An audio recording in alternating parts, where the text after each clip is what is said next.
regret to say, in an age of surfaces. Come here, dear.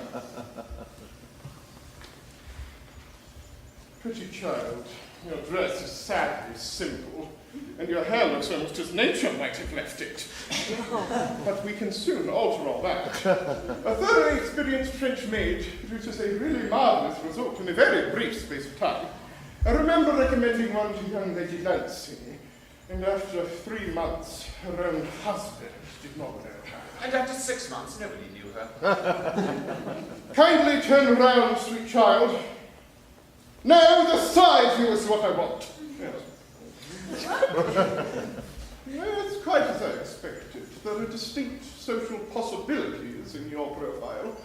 The 2 weak points of our age are its want of principle and its want of profile. The chin a little higher, dear. Style largely depends on how the chin is worn. They're worn very high at present.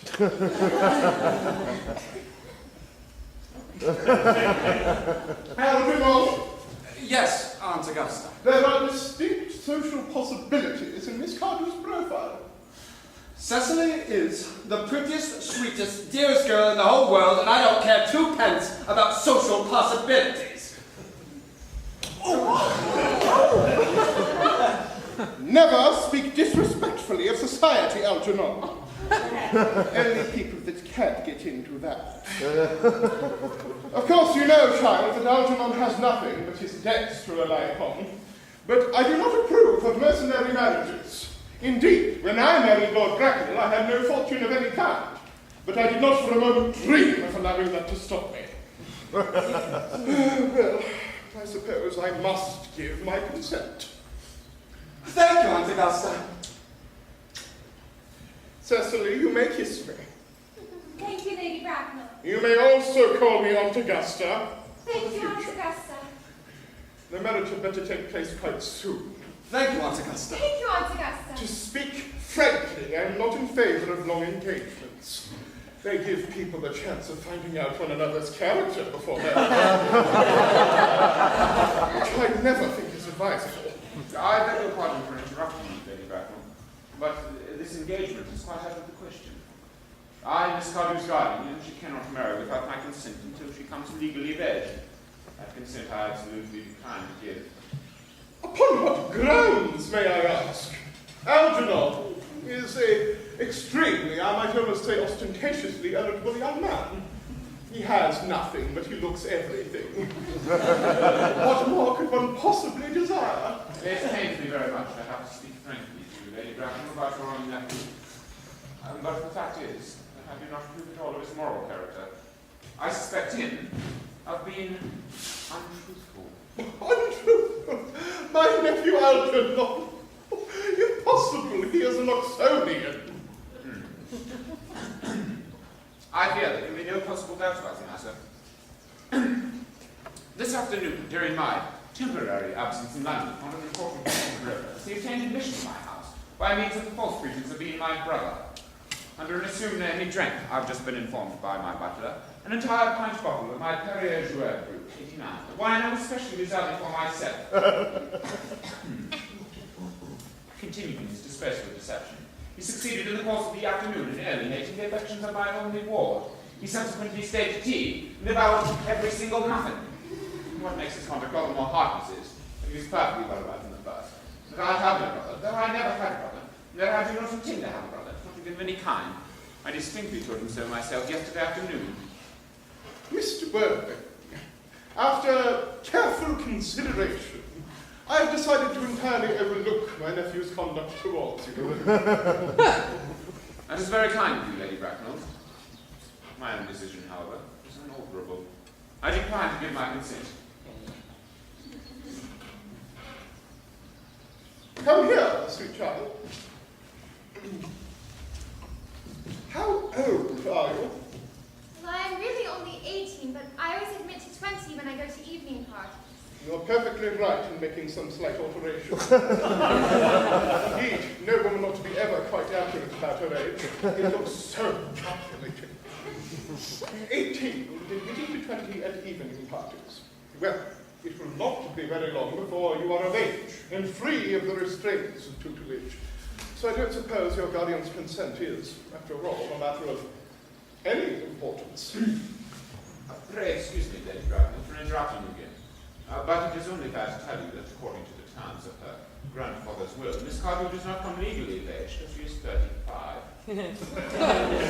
I do not see that to be a very grave objection. 35 is a very attractive age. Indeed, London society is full of women of the very highest birth who have of their own free will remained 35 for years. Lady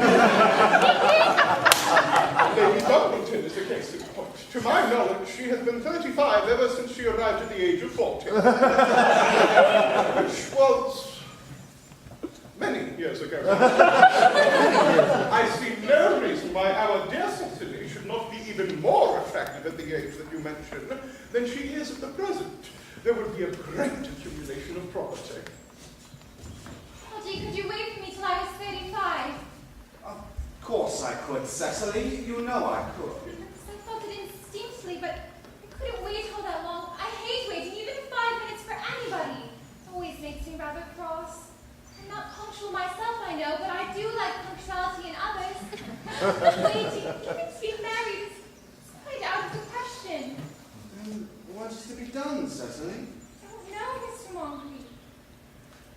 My dear Mr. Burnley, as Miss Cardew states positively that she cannot wait until she is 35, a remark which seems to me, I'm bound to say, to demonstrate a somewhat impatient nature. However, I beg of you to reconsider your decision. That's mine. Dear Lady Bracknell, the matter is entirely in your own hands. At the moment you consented to my marriage with Gwendolyn. I will most gladly allow your nephew to form an alliance with my ward. You must know that what you propose is out of the question. Then a passionate celibacy is all that any of us can look forward to. That is not the destiny that I propose for Gwendolyn. Algernon, of course, can choose for himself. Come, dear, we've missed 5, if not 6 trains already. If we miss any more, might expose us to comment on the platform. Everything is quite ready for the christenings. Christenings! Is not that somewhat premature? Well, both these gentlemen have expressed a desire for an immediate baptism. At their age! The idea is grotesque and irreligious. Algernon, I refuse to allow you to be baptized. I will not hear of such excesses. Lord Bracknell would be highly displeased if he learned that that is the way in which you were wasting your time and money. Am I to understand that there are to be no baptisms at all this afternoon? Yeah, I don't think that, as things are now, it would be of much practical value to either of us if accessible. What I'm grieved to hear such sentiments from you, Mr. Worthing. They savour of the heretical views of the Anabaptists. Views which I have completely refuted in full of my unpublished sermons.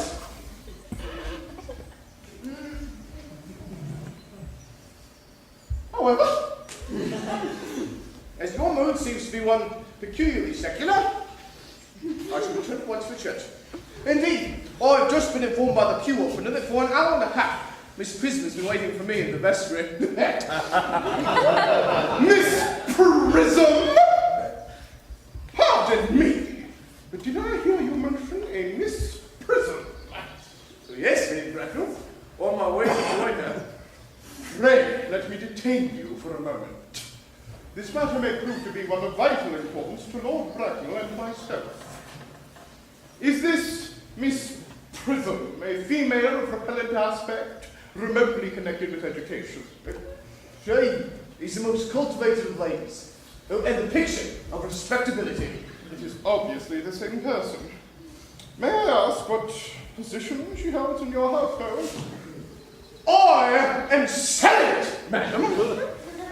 Miss Prism, Lady Bracknell, has been for the last 3 years Miss Cardew's esteemed governess and valued companion. Despite of what I hear of her, I must see her at once. Have her sent for. She approaches. She is 9. You expected me in the vestry, dear Canon. I've been waiting there for you for an hour and 3/4. Prism! All right.